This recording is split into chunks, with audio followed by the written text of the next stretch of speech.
Started off with a titanium MSR spork, or foon, however you want to say it.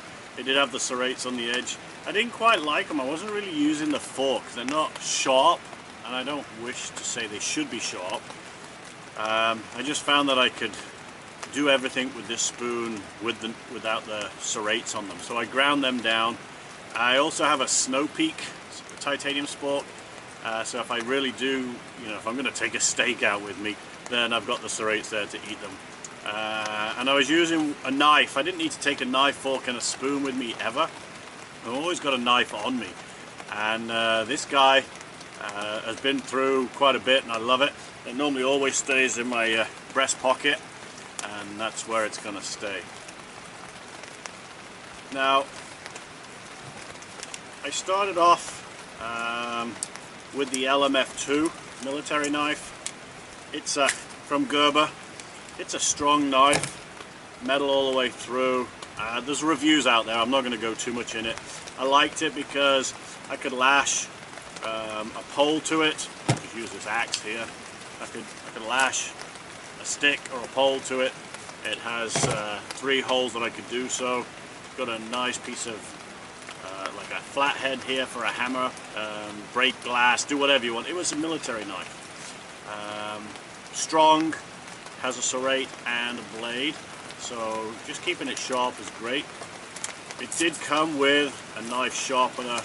If you disconnect the sheath from the actual fabric sheath, there's a knife sharpener right in here, and you can sharpen the blade if you needed to. I like this one, the sheath, because it has a big, at least you can wear a 1.5 inch belt. So it was pretty good that way. It does come with a snap-in lock, so it won't fall out. You can take this off, put that wherever you wanted to, tack vest, webbing, stuff like this. Or, like for me, use it with 2 of the snaps, and you've got yourself. The thing I found was the snap in the middle here was too tight, so I have to back the knife off, then I lock it into place, and then slide it back in, and I've got it. But it just didn't give you enough room. I damaged this one. I've had it for a few years, so it doesn't quite snap into place, as you can see. It does, like I said, 1.5 inch belt loop, and you can put it on a leg loop as well if you wanted to. So I went from that. Then the Bear Grylls range came out, and I kind of liked what he was doing. So I picked up a Bear Grylls knife, and it's actually, I'm going to pull this out again, it's a similar knife. It's a lot skinnier, but it's an identical knife. Okay, the blade is not as thick. It's still, you can lash it to a pole. It's got 3 holes. It's got instead of a shaped toggle, it's got a flathead, so you can pound nails in, stuff like this. He did end up, because he's a survival guy, obviously you get the whistle. And I like this knife. Didn't have a problem with it at all. Fire lighter, so this was a good thing. Sharpener. So there was a lot thought about this knife, but if you were filleting a fish or trying to eat your dinner or anything like that, I found that you couldn't do that. They were too thick. You couldn't really do anything with these knives, other than I class them as tools. I can dig a hole, I can chop a tree, branch, stick, shape a stick, make a walking stick. As I've done here with porch mode, I've created poles for my tarp. Great knives. So these tend to stay on my backpack. I don't normally carry them on my waist. So great knives. Put these out of the way. But I came along, light my fire. More blades. This knife I've really taken to. I like it a lot. I like the sheath, hard plastic.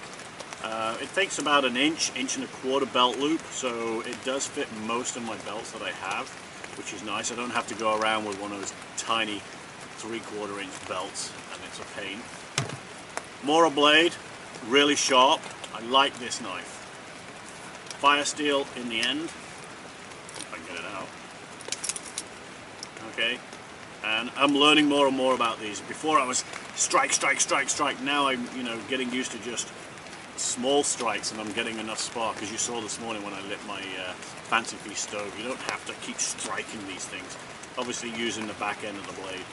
It's light, it's balanced. I can fillet, I can eat, I can do lots of things with this knife, and it doesn't feel bulky on my waist. So really do like this. I've added a couple of things. I put a whistle on here, I got a thermometer and a compass, so I keep that on me most of the time. Love this. Tools. Fisker's axe. A lot of people, pros and cons, I'm not going to go there. I like this. It has a splitting wedge on it, so if there's any deadfall down here and I bucked it up, I can split it with this. I like it a lot.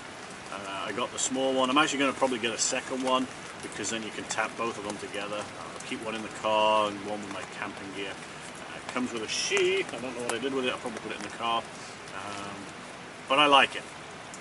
It's got a great warranty. Well, put it this way, they did a great warranty for me. The head cracked here and broke. They replaced it straight away. Not a problem. Love it. Now, Gerber though have been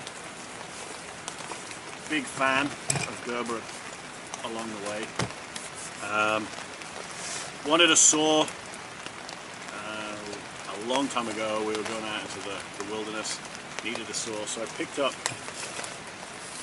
this one's the second one I picked up. This is the longer one. Before that I had a small one, and it comes with the handle. I've got the pieces to build the saw and 3 blades. As you can see, I did have the smaller saw, which was about 12 inches long, so that's the small blade, and I can configure these into the small saw, and then I have a steel saw and a wood saw to make it long as well. Very simply,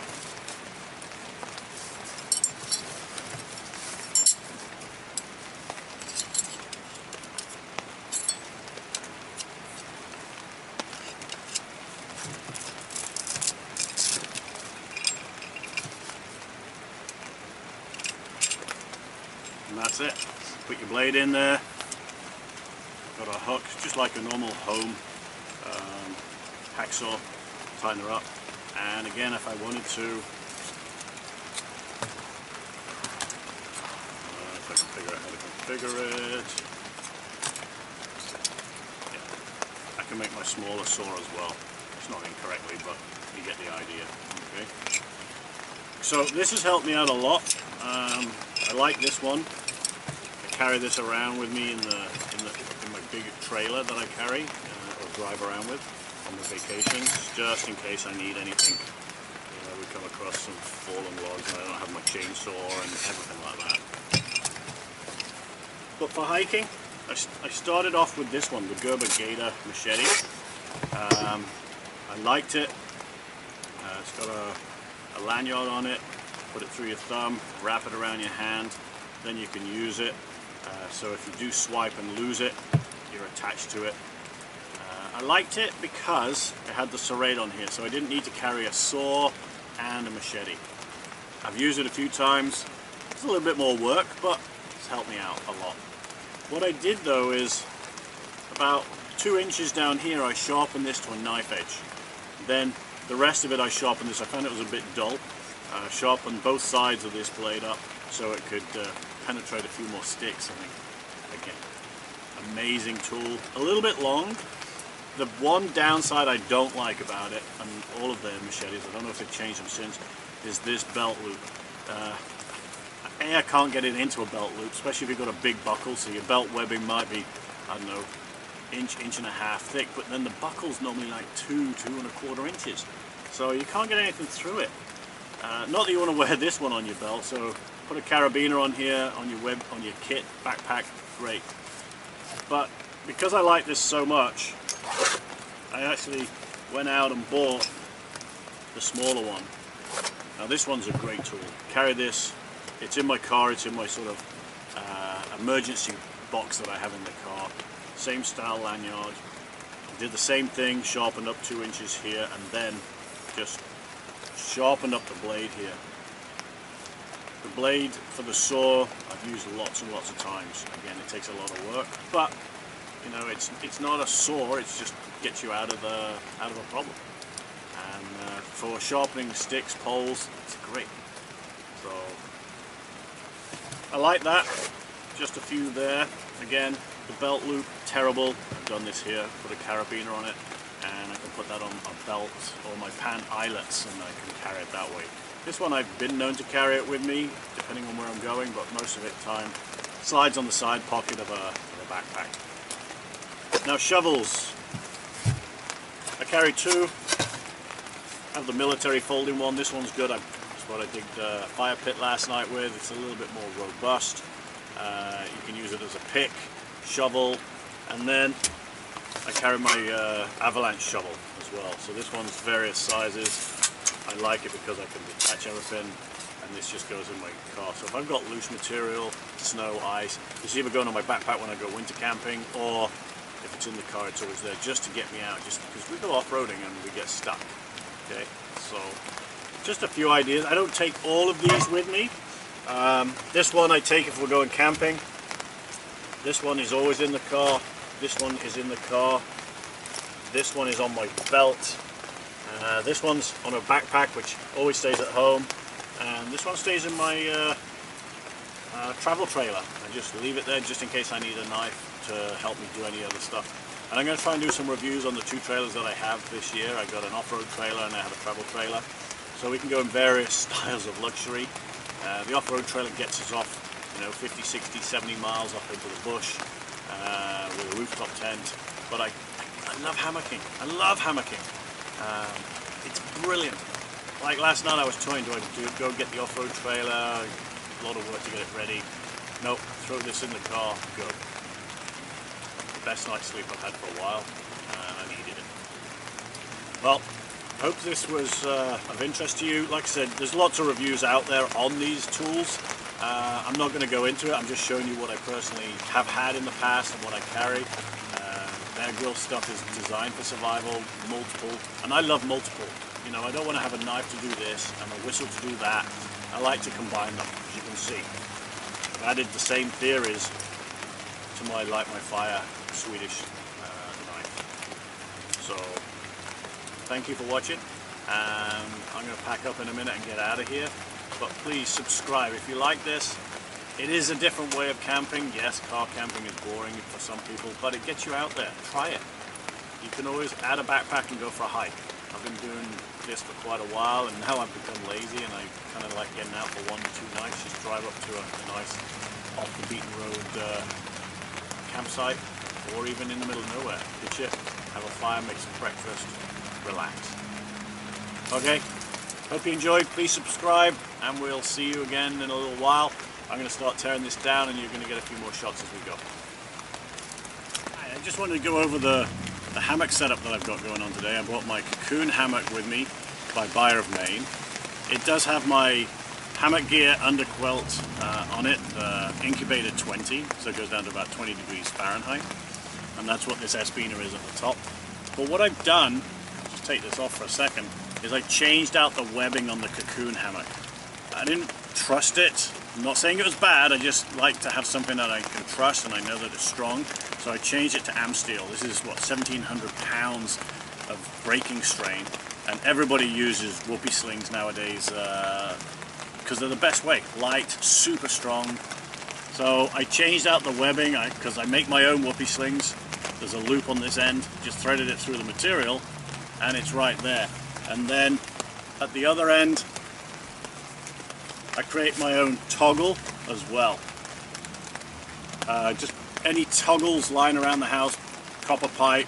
This happens to be an old bat towel holder with nickel plated, and that goes on to make my my toggle for hanging the whoopee sling on. And then there's lots of things out there about whoopee slings. I'm sure you'll be able to figure that out. And yeah, so making them is nice, it's fun, it's challenging, and and you can add however you want, how many. So yeah, so whoopee slings, I'll let you do your own research. Tree huggers, I have 9-foot tree huggers on both ends, and I have 4.5 feet of whoopee sling. So I've got quite a lot of usage for different capacities for trees, and that helps out a lot. So that's just a quick overview of what I've done on the end of my hammock, and I think I've done a review already on the cocoon hammock by BioRemain. So camp's all down, hammocks are all away, fire pit's been recovered. Just a couple of little bits of paper to pick up, and yeah, we're ready to go. Well, like I said, I hope you enjoyed this one night away. I know it's a car camper. Hope you enjoyed it. If you do, please subscribe. There's more of this to come this year. Have a great day.